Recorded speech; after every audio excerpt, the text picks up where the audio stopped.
அனைவரும் இனிதே வாழ்க, வாழ்க வளமுடன்.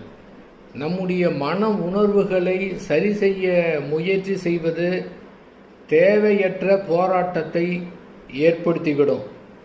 இதை புரிந்து கொண்டு விட்டோம் என்றால் நம்மை நாமே ஏற்றுக்கொள்வோம். மனதை சீரமைக்கக்கூடிய பொறுப்பை நாம் ஏற்றுக்கொள்ள மாட்டோம்.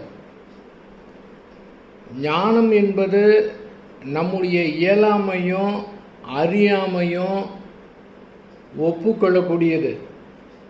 இதை புரிந்து விட்டதென்றால், இதை புரிந்து கொண்டு விட்டோம் என்றால் நம்முடைய மனதிலே இருக்கக்கூடிய பெரிய பாரம் இறங்கிவிடும். நம்முடைய மனம் திரவ நிலைக்கு வந்துவிடும். ஒரு புதிதான ஒரு சுக நிலை நம்முடைய மனதிற்கு ஏற்பட்டுவிடும்.